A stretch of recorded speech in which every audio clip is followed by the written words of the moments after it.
Hello guys and welcome to part 5 of Buddhism.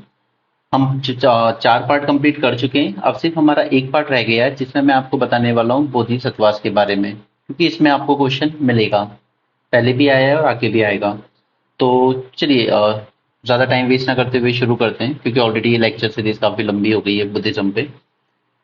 तो अभी तक मैंने आपको बताया था कि महायान बुद्धिज्म, ये मैंने आपको लास्ट लेक्चर में बता दिया था, हीनयान एंड महायान में डिफरेंस।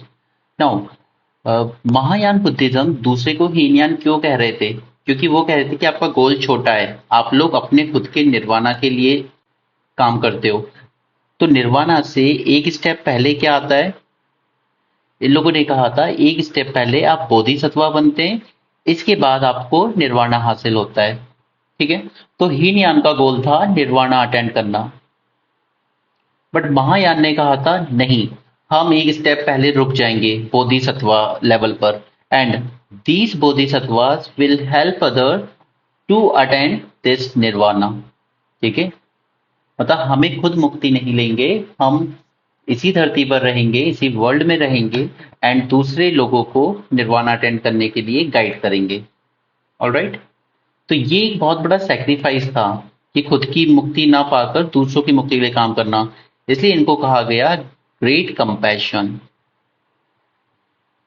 ठीक है। यहां तक का ये बात हम पहले कर चुके हैं। तो अब हम आगे बढ़ते हैं। पहली बात कि बोधिसत्व आप बनेंगे कैसे, मतलब इस लेवल तक भी आप कैसे पहुंचते हो? तो बोधिसत्व बनने के लिए first you need to attend 10 perfections. देखिए ये बेसिक से, मतलब ये कभी नहीं पूछे जाएंगे आपसे कि ये 10 परसेप्शन कौन कौन से हैं। जैसे उन्होंने कहा कि आप ज्यादा ऊंचाई वाले बिस्तर पे मत सोइए। Okay, your bed should not be very broad and at some height, ऐसा नहीं होना चाहिए। आपको स्टील नहीं करना है, आपको झूठ नहीं बोलना है। इस तरह के 10 परफेक्शन आपको अटेंड करने होंगे। इन 10 परफेक्शन को कहा गया पारामितास। क्लियर है? यानी कि आपको पारामितास अटेंड करने होंगे ये। ऑलराइट। तो यहां तक अगर सिचुएशन क्लियर है तो अब हम आगे बढ़ते हैं। देखिए ऐसे तो हजारों बोधिसत्वास हैं, लेकिन अलग अलग केव्स वगैरह से हमें जो पता चलते हैं, तो 5 बोधिसत्वास हमारे लिए बहुत इंपॉर्टेंट है, जिनकी इमेजेस हमें जगह जगह पर देखने को मिलती है। एक है मैत्रेय, सेकंड इज अवलोकितेश्वरा। अगर आपने पीवाईक्यूज भी देखे होंगे ना खुद से, तो आपको ये सारे नाम से आप फेमिलियर होंगे। एक third is Manjushri, fourth is Vajrapani, and fifth one is Tara. ठीक है। ये 5 बोधिसत्वास के बारे में मेनली हमें पढ़ना है। मैत्रेय लिख लीजिए आप तब तक अपने नोट्स में। और सॉरी,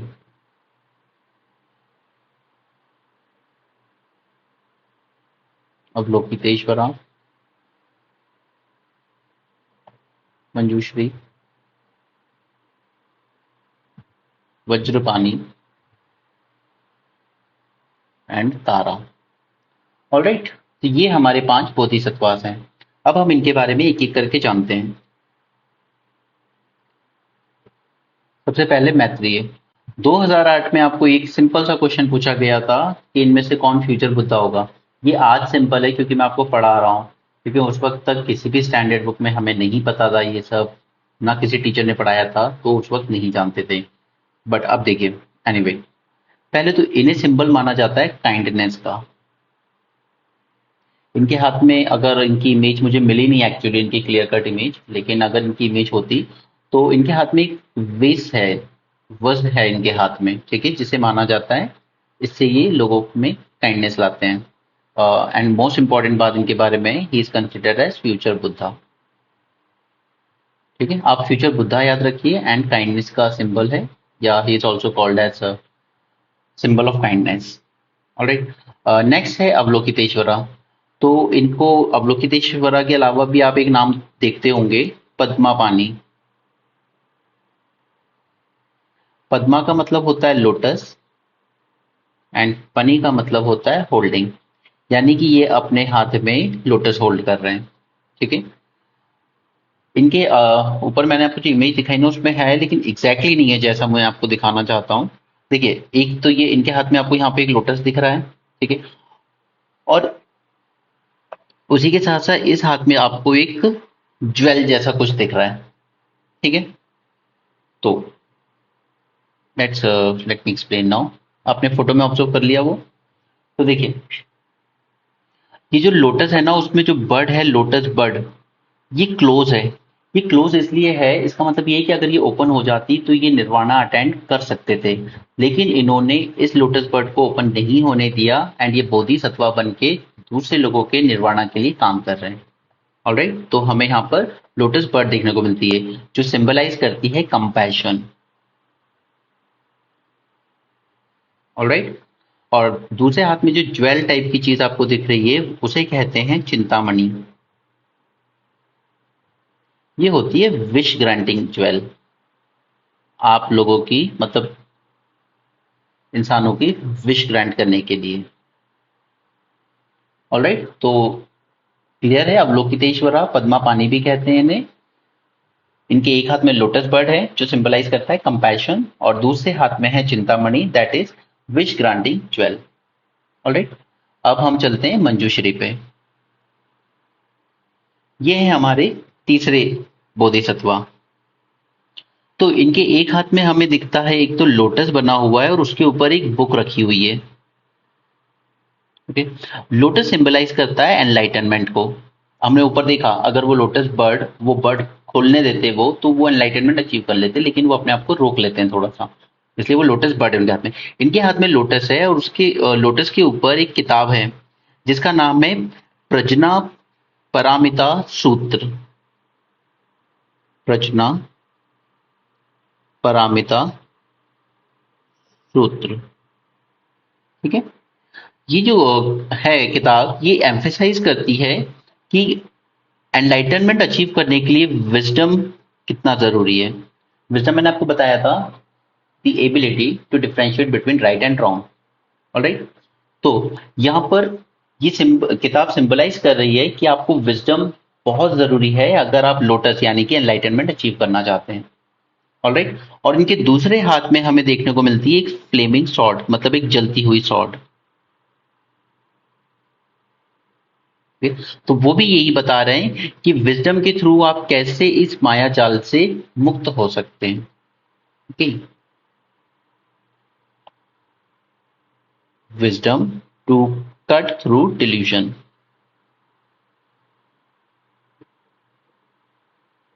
ऑलराइट, ये बात हुई मंजूश्री की। ये देखिए, यहां पर आपको एक हाथ में ये बर्निंग फ्लेम वाली तलवार दिख रही है।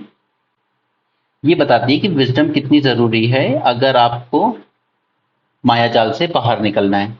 और दूसरे में हमें लोटस पे एक किताब रखी हुई दिखेगी जो बताती है कि आपको विजडम के थ्रू ही एनलाइटनमेंट अचीव कर सकते हो आप। फोर्थ आते हैं वज्रपनी। वज्र से आप समझ सकते हैं इनके हाथ में है थंडर। ऊपर इमेज है, यस, ये देखिए फेस एक्सप्रेशन देख लीजिए। मैं कह रहा हूं यहाँ पे मुझे एग्जैक्ट इमेज नहीं मिली थी, लेकिन इनके हाथ में कुछ है यहाँ पर। अभी जो भी इमेज है जहां की भी है, इसमें तो ये माना जाता है कि इनके हाथ हाथ में थंडरबोल्ट कैरी करके चलते हैं ये। ओके, एंड ये सिंबलाइज करता है स्ट्रेंथ को। ओके, तो इन्हें माना जाता है कि ये अपने थंडर से प्रोटेक्ट कर रहे हैं प्रैक्टिशनर को। जो भी, जैसे आप जब मेडिटेशन कर रहे हैं तो आपके मन में डिस्ट्रैक्शन जो आ रहा है, तो ये सब क्या है, ये इविल्स हैं जो आपको मेडिटेशन करने से यानी एनलाइटनमेंट की तरफ बढ़ने से रोक रहे हैं। तो उन्हीं प्रैक्टिशनर्स को प्रोटेक्ट करने का काम करते हैं वज्रपाणी। फिर आती हैं तारा। ये देवी हैं कंपैशन की। ओके, और हमें बताया जाता है कि इनका बर्थ हुआ था अवलोकितेश्वरा के आंसुओं से। अवलोकितेश्वरा के टीयर से। ओके, और देखिए यहाँ पर हम अवलोकितेश्वरा के टाइम पे ही हमने पढ़ा कंपैशन। ओके, ये कंपैशन के देवता थे।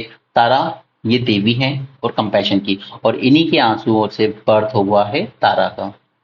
ठीक है, अब अगर वन वर्ड में आपको मैच द फॉलोइंग में आ जाए तो ध्यान रखिएगा, मैत्री यानी काइंडनेस, सिंबल ऑफ काइंडनेस।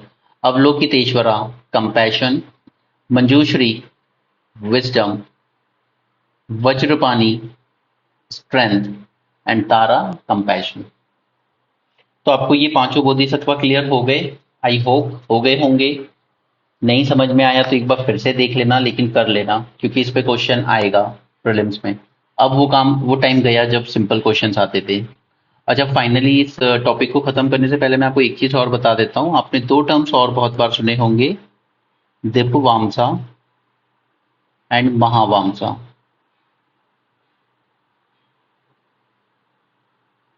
ये कहाँ के टेक्स्ट हैं? सैलून यानी कि श्रीलंका। ठीक है, ये वहां के टेक्स्ट हैं। तो अब ये सोचिए कि दो टेक्स्ट क्यों लिखे गए हैं?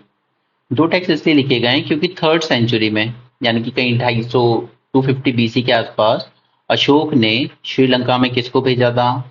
अपने बेटे महेंद्र को एंड बेटी संघमित्रा को। किस लिए? बुद्धिज्म को प्रोपेगेट करने के लिए। तो ये थर्ड सेंचुरी बीसी से लेके थर्ड सेंचुरी एडी तक, थर्ड सेंचुरी एडी तक, यहाँ तक की पूरी बुद्धिस्ट हिस्ट्री, जो भी बुद्धिज्म का रहा हो ग्रुप। देखिए आज के टाइम में 70% श्रीलंकन पॉपुलेशन बुद्धिज्म फॉलो करती है। ओके, 70%। तो थर्ड सेंचुरी एडी तक जो भी कुछ बुद्धिज्म में डेवलप हुई श्रीलंका में, वो मिलता है हमें दिप्वामसा में देखने को। और थर्ड सेंचुरी से लेके around 5th to 6th century, ये सब हमें मिलता है महावामसा में।